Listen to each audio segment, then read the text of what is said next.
La lectura bíblica para este momento la encontramos en el libro de San Juan. San Juan, capítulo 6, versículo 32 y 33. Y dice aquí San Juan 6, 32 y 33, y Jesús les dijo: de cierto os digo, no os dio Moisés el pan del cielo, mas mi Padre os da el verdadero pan del cielo. Porque el pan de Dios es aquel que descendió del cielo y da vida al mundo. Dios bendiga su palabra. Amante Padre Celestial, Señor, en esta hora brevemente quiero pedirte, Señor, de que tú puedas ser propicio con nosotros, nuevamente que pueda ser tu palabra la que salga en esta hora, no las mías, y que sea un instrumento tuyo para que tu nombre sea exaltado, glorificado. Rogamos, oh Dios, de que alimentes nuestra alma, nuestro ser con tu palabra, en el nombre de Jesús. Amén. Bueno, esta mañana comenzamos un mes, y este mes en preparación a el próximo mes, que es el mes se celebra, ustedes conocen la Pascua en los judíos, pero nosotros celebramos, o mejor dicho, recordamos a Jesucristo y su muerte. También el mundo cristiano celebra o recuerda a través del día de acción, digamos, del día de Semana Santa, su muerte, sacrificio, y por eso el próximo mes será dedicado a el sacrificio de Cristo, a Cristo crucificado por nosotros. Pero este mes de marzo, el énfasis que vamos a hacer es en sus enseñanzas, en las palabras, en las enseñanzas de Cristo. Y quería compartir en esta mañana las enseñanzas de Jesucristo que se encuentran en el capítulo 6 de Juan. Yo sé que muchas veces podemos escoger, y espero que se pueda repetir y podemos continuamente aprender día y día de todo lo que Cristo ha dicho. Pero uno de los temas, de los mensajes que Cristo dio, quizás el más controversial, fue justamente en el capítulo 6 de Juan. Ahora, vamos a abrir brevemente y ir al versículo 24. Y quiero que noten aquí algo de este versículo que debe llamarnos la atención. Dice el versículo 24, estoy hablando del Evangelio de San Juan, capítulo 6, versículo 24. Como vio pues la gente que Jesús no estaba allí, ni sus discípulos, entraron ellos en las navecillas y vinieron a Capernaum buscando ¿a quién? A Jesús. En este capítulo nos muestra de que la gente estaba buscando a Jesús. Usted diría, qué bendición, las personas buscan a Cristo. Están viniendo, se suben en sus carros, o bueno, en este caso navecillas, botes, y tienen que cruzar un lago, un mar que le llamaban en Galilea, que era un lago grande, y buscaban a Cristo. Yo me pongo a pensar, ¿cuántas horas requería ese trayecto? No se pusieron a pensar dónde voy a dormir, dónde voy a quedarme, sino querían buscar a Jesús. Uno diría, qué bendición, aleluya, que están buscando a Cristo. Pero si vamos un poquito antes en el capítulo, entendemos de que había una razón por la cual buscaban a Jesús. Había una razón fundamental. ¿Y cuál era esa razón? Jesucristo había hecho un milagro ese día. Ese día anterior a la noche, esa tarde, había hecho un milagro increíble. Ahora, si usted tuviese una persona enferma, supongamos de que su hijo estaba enfermo. Es más, si su hija hubiese muerto, usted perdió a su hija. Si Jesús fuese a su casa y levanta a su hija de la tumba, de la muerte, ¿usted no tendría esa convicción de que Jesús es el Mesías? Yo creo que a mí no me cabería duda, ¿no es cierto? Yo seguiría a Jesús, alabaría su nombre, diría, Señor, Él es el Mesías, Él tiene el poder sobre la muerte. Pero Jesús había hecho muchas señales, había hecho milagros de sanación en cada aldea y cada pueblo. Pero hubo un milagro que hizo que para estas personas fue sobre todos los demás. Y yo diría, bueno, ¿qué puede ser más grande que el resucitar a una persona como la hija de Jairo? Por ejemplo, o a la viuda, al hijo de la viuda de Naín, creo que es Naín, que resucitó a su hijo que estaba también muerto. Pero para la mayoría de las personas, saber escuchar de que un muerto resucitó no era señal suficiente, no era suficiente motivo para buscar a Jesús. El haber visto a un enfermo sanar, el que una aldea entera sea sanado, tampoco era suficiente. Pero para que la gente haga todo lo posible por buscar a Jesús, Jesús es un milagro que para ellos fue el mayor de todos.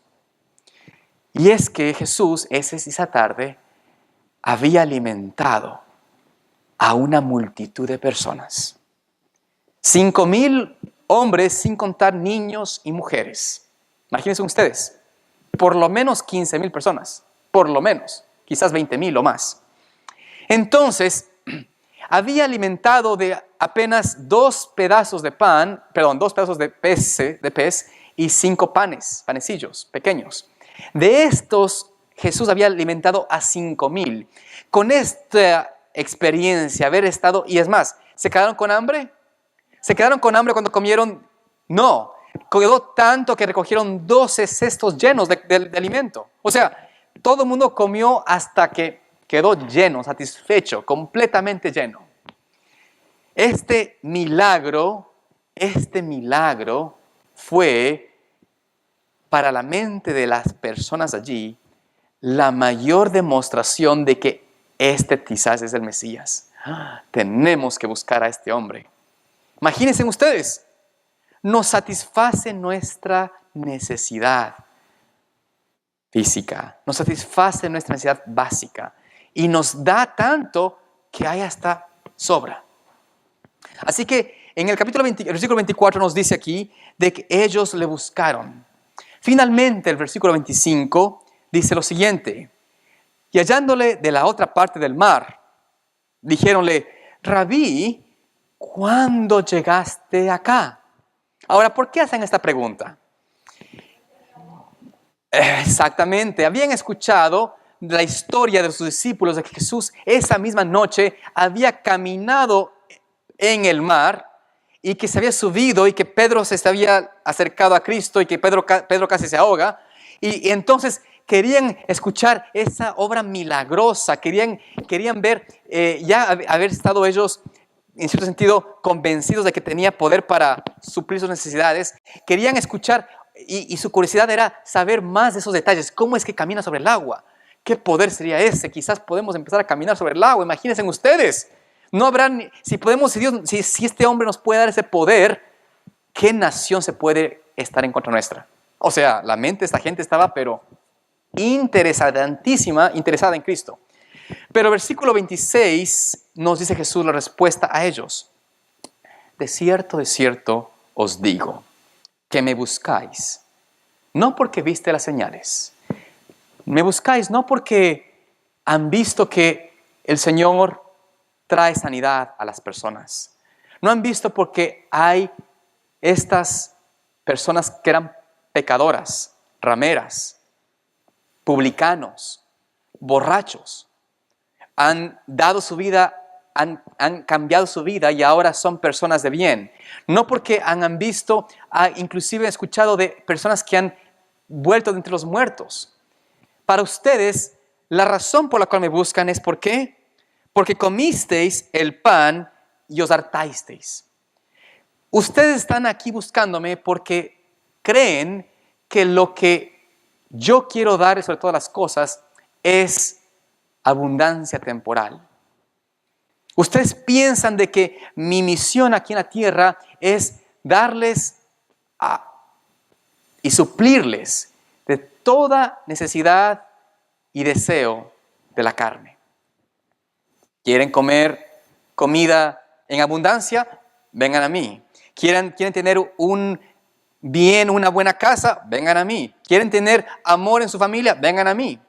De hecho, esta semana recibí, y no traje porque creo que boté, recibí un panfleto en el correo, no sé si ustedes recibieron también porque fue mandado a toda esta área, un panfleto de una iglesia llamada San Mateo. Y mandaba en esta carta, los que abrieron eso, mandaban una hoja impresa con un pañuelo.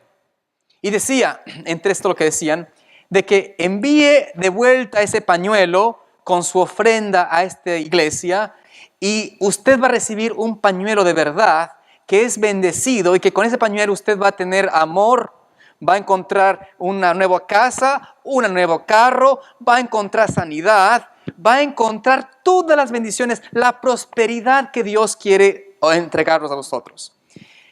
Usted dirá, qué cosa más absurda. ¿Y cuánta gente cae en eso, no? Creen que mandando su ofrenda, su plata y eso, de alguna manera, este pañuelo que lo mandan va a ser bendecido y va a traer todas estas bendiciones que temporalmente el ser humano busca. Uno dice, qué absurdo. Qué triste que la gente caiga en semejante engaño. Pensar de que un pedazo de trapo puede darle a usted bendición y todo esto. Pero los judíos, los que habían probado el pan temporal, pensaban igual de Cristo. Este va a ser mi amuleto. Jesús me puede dar a mí la comida, me puede dar una buena casa, me puede librar de los romanos, por fin. Si me sana mis sana enfermedades, me da de alimento, me puede dar amor en la vida de los que están solteros o los que están en problemas en el hogar. Me puede ayudar de una manera a cambiar ese hombre que tengo, esa mujer que me puede hacer un milagro, así una magia y tengo felicidad. Eso es lo que estaban buscando. Pensaban que Jesús era ese tipo de un mago que les daría lo que buscaban temporalmente. Pero Cristo les enseña y empieza a mostrar lo siguiente, versículo 27. Trabajad no por la comida que perece, mas por la comida que a vida eterna permanece, la cual el Hijo del Hombre os dará, porque a éste le añadió el Padre, que es de Dios. Cristo empieza a decirles, ustedes vienen a mí porque creen o buscan temporal. Buscan sanidad temporal, buscan alimento temporal, buscan seguridad temporal. Pero no vengan por eso. Esas cosas no son las que a mí me interesa necesariamente darlas. No es lo que me motiva a mí a mi misión a la tierra. Yo no vine a la tierra, yo no vine con el propósito de venir y librarles de los romanos. No vine a la tierra para librarles del yugo romano, ni a que cada uno de ustedes se siente en una mansión y tengan siervos y huéspedes y que vivan una vida de ocio. Esa no fue mi misión. Mi misión fue darles el pan de vida. Ahora, ellos empezaron a preguntarse, ¿qué significa esto? ¿Qué significa esto?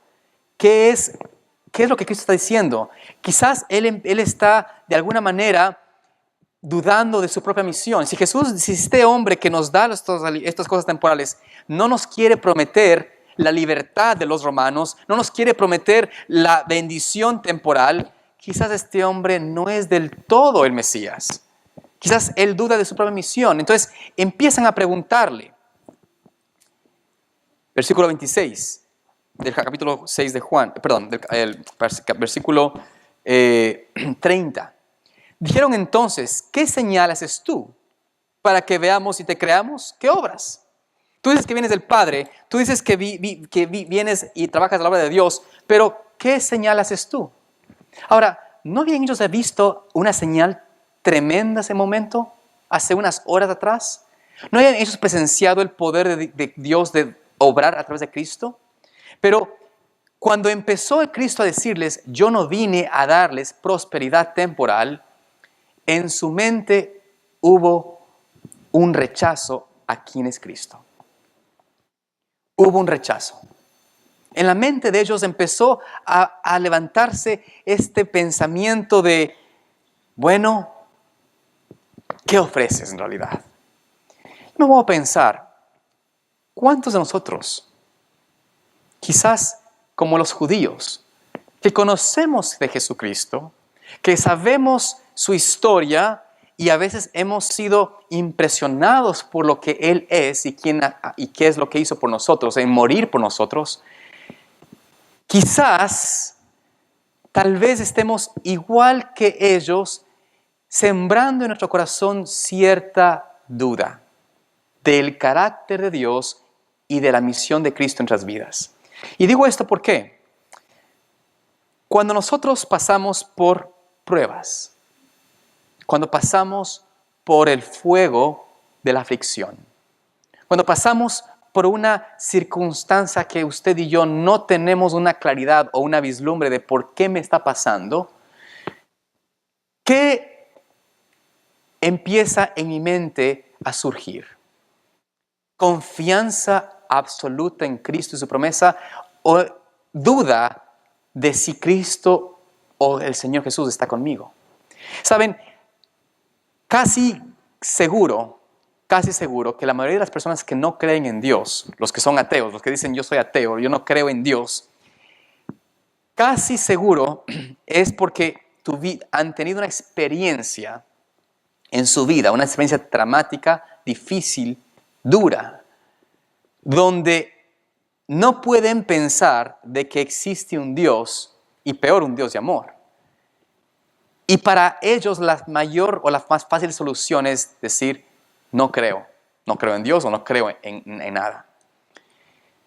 ¿Por qué? Porque en su afán, en su deseo de venir al Señor, ha sido un deseo puesto por egoísmo, puesto por buscar una manera de usted encontrar algo de satisfacción, algo de prosperidad, algo de evitar el sufrimiento.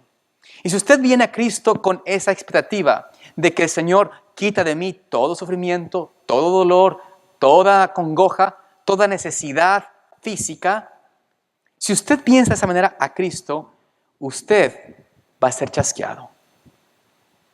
Y vamos a ver esto no por mi palabra, sino por palabra de Cristo. Porque Cristo dice lo siguiente, noten aquí el versículo 32. De cierto os digo, no os dio Moisés pan del cielo, mas mi Padre os da el verdadero pan del cielo. Porque el pan de Dios es aquel que descendió del cielo y da vida al mundo. Aquí Cristo empieza a usar un lenguaje de lo que significa Él en esencia. Yo soy el pan que descendió del cielo. Ahora, ¿qué tipo de pan es ese? Sí, espiritual, pero vamos a ver, ¿sabían ustedes que en este capítulo, en estos próximos versículos que vamos a leer, Cristo hace énfasis de un lenguaje específico 8 veces? En estos versículos aquí. Dios habla del pan, pero lo hace en relación a algo sumamente importante. Vamos a ver si ustedes lo encuentran. No les voy a decir qué es hasta leer esto en completo. A ver si ustedes recuerdan o ven a qué Cristo muestra o conecta el recibir el pan. Vamos a ver esto. Versículo 35. Yo soy el pan de vida, el que a mí viene nunca tendrá hambre y el que en mí cree no tendrá sed jamás. ¿Estaría hablando Cristo esto de algo temporal?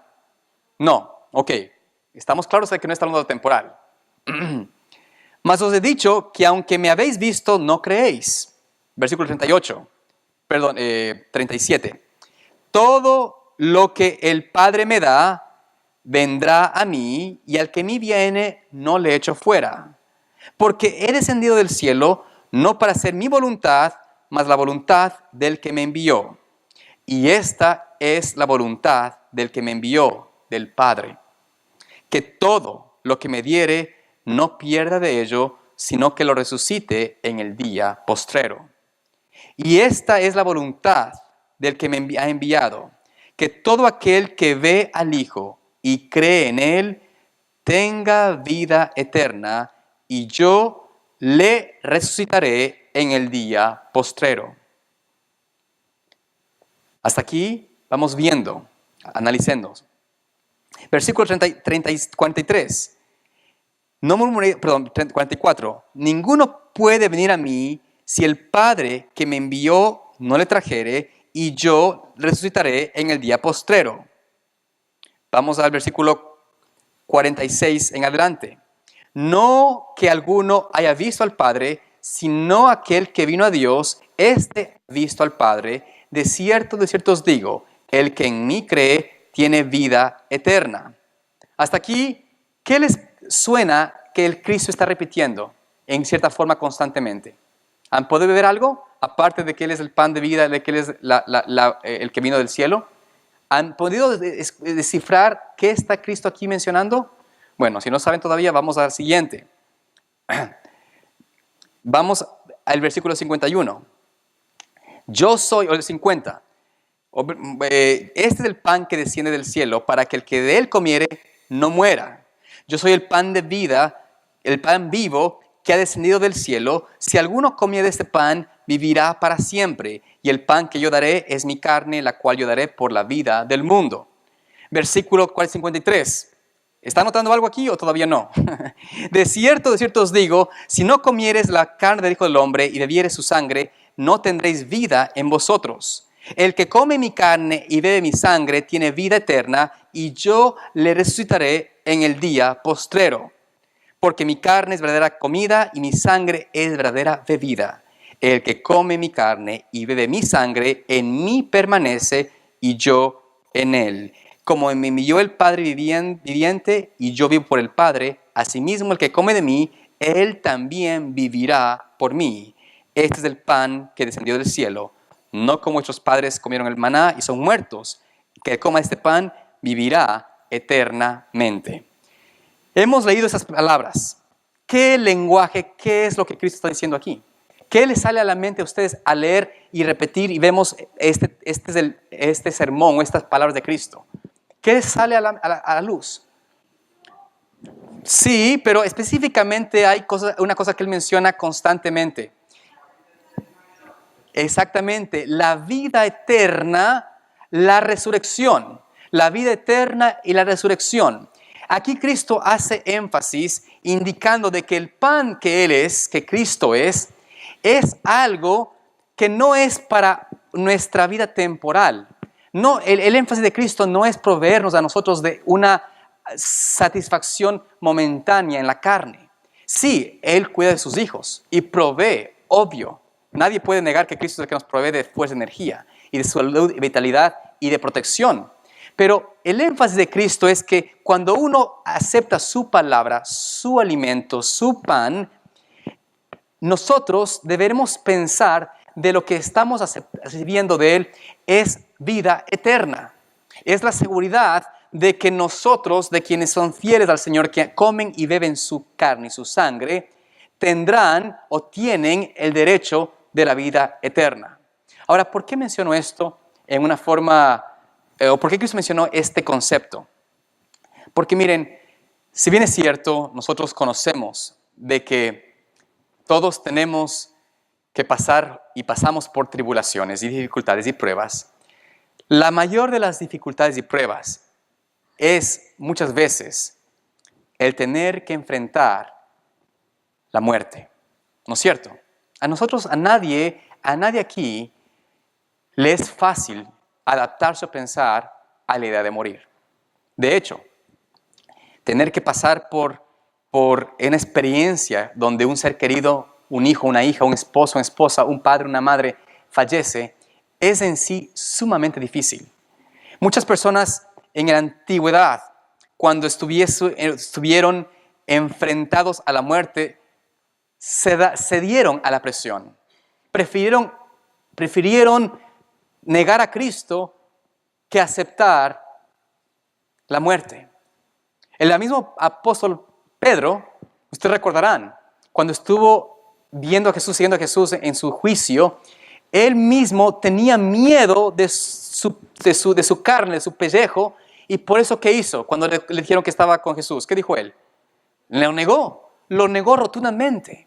Ahora, yo no me considero mejor que Pedro, así que yo sé que en alguna forma mi experiencia de cristianismo, de religión, todavía no ha tenido esa experiencia donde mi propia carne o mi propia familia tiene que enfrentar ese golpe, y por ende quizás no he pasado esa prueba. Pero Cristo habla a ellos con el lenguaje de que si reciben su carne, su cuerpo, su pan, quien es Cristo, es la forma de realmente recibir la herencia, la heredad real, que es la vida eterna. La promesa está de que si nosotros vivimos por Cristo, vivimos por su palabra, entonces nosotros no moriremos eternamente. ¿Recuerdan ustedes lo que dijo Moisés? No solo de pan vive el hombre, ¿no es cierto? Sino de qué? Cada palabra.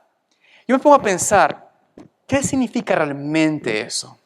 ¿Qué significa realmente eso? ¿Acaso Moisés no murió? ¿Acaso no han muerto muchos en la historia? Claro que han muerto en la carne, han muerto en el momento de su cuerpo expirar, por decirlo así. Pero en realidad su vida es segura, garantizada en la eternidad. Tengo que contarles una historia que es la segunda parte, por decirlo así, de la historia que conté hace un par de sábados atrás sobre una hermana, una señora que se llama Verónica. Ella es casada con un pastor. Les contaba la historia que ella fue adoptada. Ella, desde muy pequeña, su madre murió cuando tenía 2 años de edad. Y esta muchacha fue criada con una familia. Esta familia, brevemente la historia, para los que no se recuerdan o no saben la historia, ella fue llevada a Australia junto con otra hermana adoptada también, que eran 2 niñas adoptadas, y fueron a vivir en Australia, pero en la familia en la que fueron adoptados no hubo una buena experiencia con el padre de familia y con las personas allí. Fueron abusadas, tuvieron problemas de esa índole. Esta dama se apartó del Señor, apenas pudo, se fue al mundo. Pasaron un par de años, se casó con un muchacho, conoció al muchacho en el mundo, en un lugar donde ella trabajaba, donde ambos trabajaban, en fin, en nada lugar agradable, pero se casaron.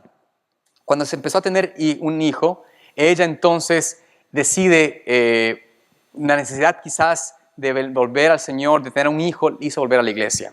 Su esposo también se siguió a ella.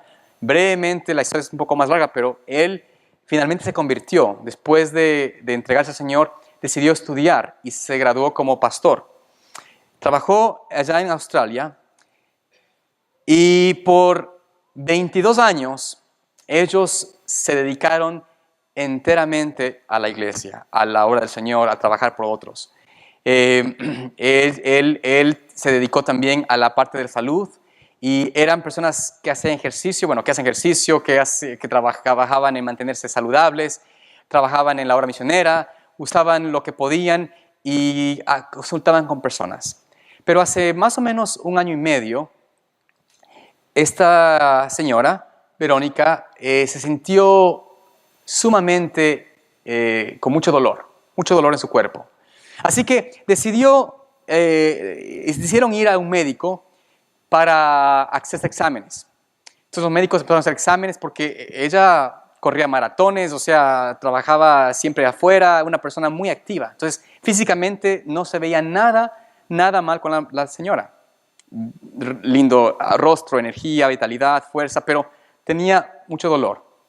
Así que fueron al médico, hicieron exámenes, hicieron una serie de CAT scans y exámenes, y finalmente el médico les dijo a los dos que tomasen asiento y les mostró la pantalla que tenía él con los resultados de los exámenes.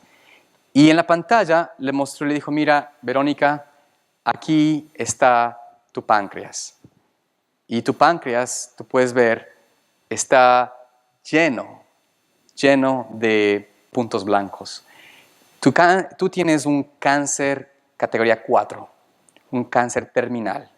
No hay nada que podamos hacer por ti. Nada que podamos hacer por ti. El pastor me dice a mí que cuando Oscar se llama él, una persona muy especial, me dice, cuando mi esposa me dijo esto, el doctor nos dijo esto, mi esposa me mira a mí y dice, alabado sea el Señor. Y él dice, bueno, alabado sea el Señor, como que, bueno, mi esposa lo dice, ánimo también para mí. ella le dice a él, bueno, ¿sabes qué? Debemos es orar por este doctor, porque él necesita un poco de salud también, tiene sobrepeso y cosas por el estilo. Así que hay que orar y hablarle a él para que él aprenda un poco también de salud. Pero no digo con eso negando lo que él dijo. O sea, él sabía que tenía un cáncer terminal. Entonces el médico les dijo, miren, ustedes tienen que buscar cuidados paliativos porque no hay nada que hacer. Entonces él dijo, bueno, salieron de ese lugar. Salieron de ese lugar y él me cuenta que su esposa salió con la sonrisa, con la alegría, vitalidad. Pasaron a una tienda de cosas naturales que compraban constantemente, o sea, de productos naturales. Y mientras él estaba entrando, la dueña del local estaba con un cliente y el cliente le dice al cliente, mira, ahí entra esa mujer tan saludable, tan llena de vida, tan sonriente como siempre, Verónica. Esto es ese día, momento después de recibir la noticia de que estaba con cáncer terminal y que ella estaba a semanas, meses de vida, o semanas de vida. Esto hizo pues en ellos continuar orando y ellos cuentan de que, claro, dijeron, bueno, Señor, vamos a pedir que tú intervengas. Vamos a pedir que tú intervengas. Esto no es sino una prueba más, pero queremos confirmar nuestra fe en ti. Ayúdanos a confiar y saber de que tú sabes lo mejor.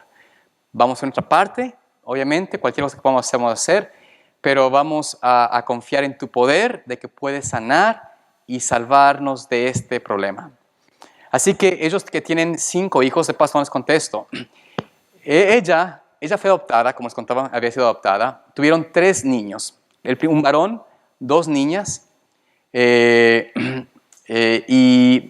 pude conocer a 3 de ellos porque los otros estaban en Australia, no pudieron venir. Los conocí ahora que fui a Nueva Zelanda y estaban allí. Pero su esposa tuvo el varón, 2 niñas, y luego ella siempre quiso dar el hogar que hubiese querido ella tener siendo una niña adoptada.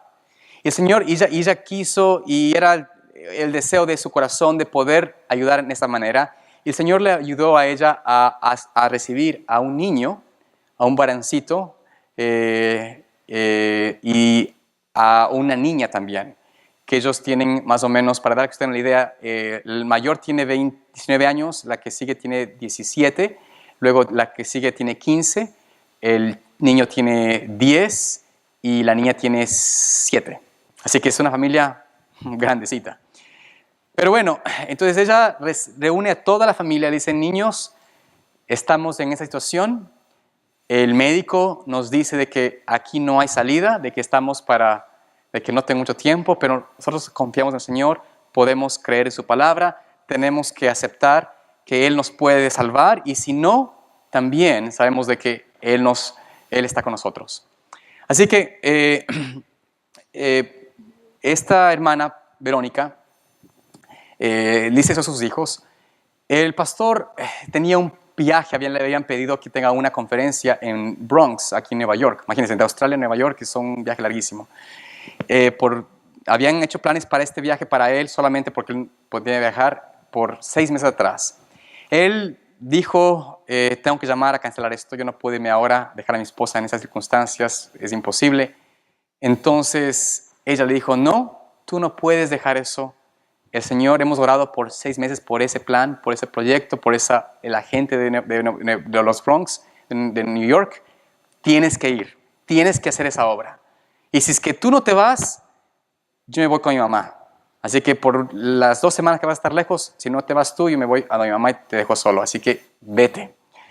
Él se decide ir, bueno, toma la decisión de ir en base a que la mujer esté determinada a que el Señor haga en su obra. Viajó, no voy a entrar en detalles de eso, es un poco largo el tema, pero él llegó acá, tuvo el sermón, hubo muchas personas que se bautizaron, tuvo una tremenda semana de oración acá en Nueva York. Regresó allí y por mucho tiempo, o por muchas semanas, ellos tenían la esperanza, ella trabajaba, la señora trabajaba en la huerta, afuera, por todo lado. Pero hubo un momento en su vida que eso pasó a principios de agosto del año pasado, donde se sintió sumamente mal. Y me cuenta su esposo, ¿no?, de que cuando ella le decía a él, por favor, ¿sabes?, ayúdame con esto o aquello, él le decía, mi amor, ¿cómo te sientes? Los hombres a veces como que preguntamos esas preguntas, ¿no?, que no son tan prudentes a veces. Y ella decía, no me preguntes cómo me siento. No me preguntes cómo me siento porque me siento sin energía. Me siento cansada. Me siento que me falta fuerza, vitalidad. Pero no me preguntes esa pregunta. Pregúntame quién soy yo. Y él ya le decía, ok, bueno, ¿quién eres tú? Yo soy una hija de Dios. He sido redimida por mi maestro. He sido sanada por sus llagas. He sido sanada por él. Pregúntame eso. ¿Quién soy yo? No cómo me siento. Y esto hacía en él que tenga esperanza y confianza. Y decía, Señor, tú vas a ayudarnos a sobrellevar esto. Claro, oraban, trabajaban juntos todos los días. Él me contó que el 25 de septiembre, se acuerda esto porque esa tarde él había estado con su esposa, estaba en cama con muchísimo dolor y usualmente ellos compartían juntos promesas de la palabra de Dios. Era la forma como ellos podían mantenerse con ánimo. Por 3 semanas no habían podido dormir, o sea, ella no podía dormir de dolor. Pero la forma como ellos, ella me cuenta de que en vez de su esposa quejarse, la forma como ella podía sobrellevar el dolor era recordando palabras de las promesas de la palabra. Entonces, pero esta noche particularmente tenía tanto dolor esta hermana que él le ayudó de esta manera. Él decía la primera frase y ella terminaba la frase. Por ejemplo, Jehová es mi pastor. Ella decía, nada me faltará. En lugares delicados, pastos me hará descansar. Junto a aguas de reposo, me pastoreará. Y así. Y pasaron, dijeron, y dice esa noche, después de varias horas, finalmente pudimos los dos a dormir. En la mañana, ella todavía durmiendo, el hijo mayor que él trabajaba, es como Jeremy, mecánico de aviones, se iba para su trabajo, así que se acerca donde la mamá y se acerca y le da un beso, ¿no? Él le dice, mami, espero que te sientas bien, te queremos, te amo, y hace eso, ¿no? Entonces, tiene que irse. Entonces, el esposo se levanta y dice, bueno, voy a ver qué puedo ayudarte, cómo te sientes, ¿cómo estás? ¿Quién eres tú? No, hija del Cordero. Finalmente le dice, empieza ella como que realmente a abrir sus ojos y empieza a mirar en la esquina de su cuarto. Y dice que empieza ella a decirle a él, Oscar,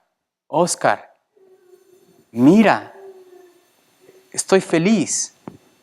Y ella le dice a ella, ¿qué estás diciendo?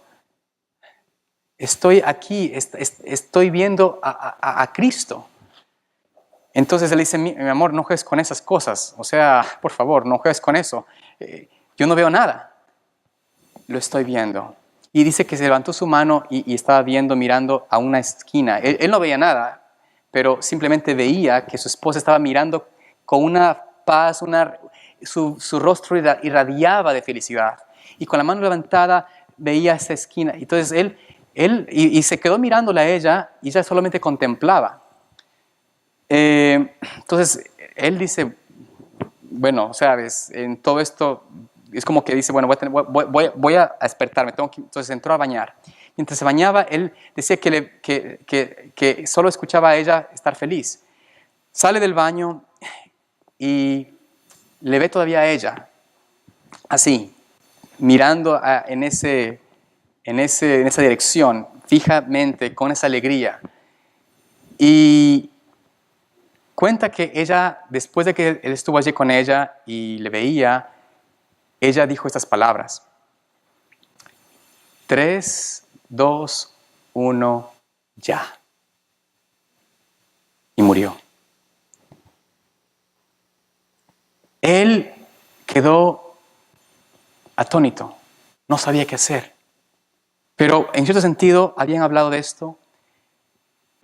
Y entonces dice que en su corazón dijo: no, Señor, yo confío en ti, sabemos de que esto es el Señor. Mi esposa está descansando, pero ¿por qué no puedes tú obrar un milagro en ella ahora? ¿Por qué no puedes? Yo he leído que tú traes vida y puedes resucitar a los muertos.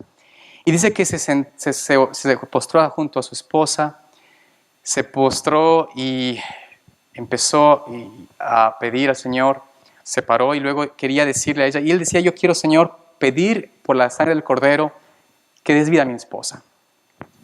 Pero cuando él quería decir, y estaba planificando decir esto: Señor, resucita a mi esposa, por favor.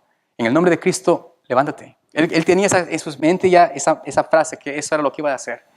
Pero dice que sintió una mano en su pecho que lo detuvo y le dijo a su oído: tranquilo, todo está bien, todo está bien.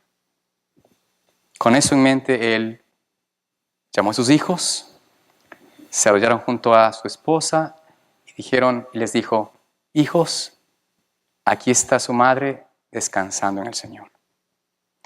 Ahora, la mamá de ella, como les contaba, su abuela había muerto a los 30 años, su madre misma había muerto a los 30 años. Ella murió a los 42 años. Esta mujer joven, muy joven, ustedes verán las fotos, las imágenes de ella que me mostraba él, es impresionante. Esta mujer con el rostro, con la alegría, sonrisa hasta el último. Pero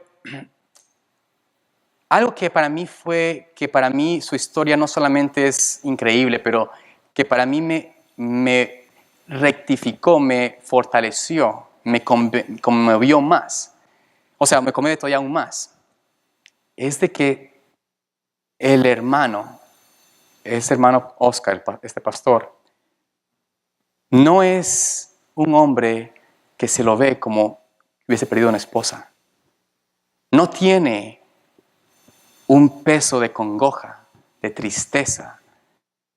Es increíble ver este hermano lo contento cuando cuenta su historia. No lo hace con lágrimas, no lo hace con llanto ni sufrimiento, sino con convicción de que Cristo está por venir y que su esposa murió en el Señor, de que su esposa está sellada para la reina vida eterna, de que la vida eterna, que el pan de vida es una realidad. Y para mí, al ver esa experiencia con él, a ver ese ministerio que tiene él, esa obra que tiene él, yo me puse a pensar y dije: Señor, así es como nosotros debemos tener esa experiencia de convicción, de que el pan de vida es real, de que la realidad de la vida eterna es algo, en realidad es algo tangible, que el Señor nos puede dar esa convicción de que si tomamos su pan, que tomamos su palabra, no moriremos eternamente, que habrá vida eterna. Y esa convicción de la vida de Él, a mí me contagió, me animó, me hizo como decir: yo quiero tener esa experiencia también. Yo me pongo a pensar, ustedes han pensado en la palabra del apóstol Pablo, donde menciona, creo que es en 1 de Corintios o 2 de Corintios 5, 27, y quisiera tal vez leer, porque creo que no creo que es esta la palabra, pero él dice que me regocijo en las tribulaciones. Pero esta palabra regocijo, o esta expresión que él menciona aquí de regocijarse en las tribulaciones, dice que se regocija en forma excelente, exceedingly joyful. No sé cómo se dice en español esa frase en realidad, pero es en 2 de Corintios, vamos a ir allá, 7:4. Mucha confianza tengo de vosotros mucha gloria, lleno estoy de consolación, sobreabundo de gozo en todas nuestras tribulaciones.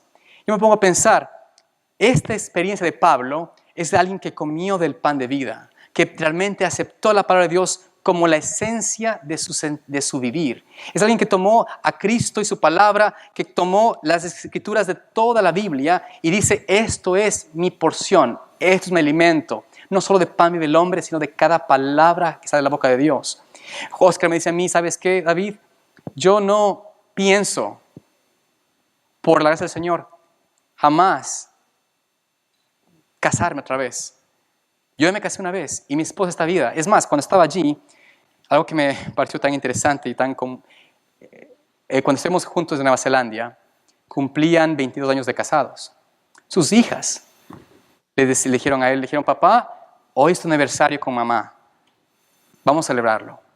Y ellos hablan y conversan, saben que su madre está muerta, o sea que está descansando en el Señor, pero la familia está tan animada en la bendita palabra de Dios, tiene la confianza en su palabra que a mí me dejó como sorprendido, la verdad, les soy honesto. No había visto yo esa experiencia todavía. Yo sé que para muchos no es fácil tener esa convicción o esa experiencia, pero creo que es posible si realmente podemos ver a Cristo como lo que es, como ese pan que debe alimentarnos diariamente. No es en un solo momento decir, hoy sábado voy a hablar del Señor. Es todos los días. Como yo necesito el pan diario para sostener mi cuerpo, yo debería buscar al Señor diariamente. Nosotros buscamos, los jóvenes y hoy también los adultos, buscamos todos los días el YouTube, el CNN, en nuestros amigos. Eso buscamos todos los días. Buscamos comida todos los días.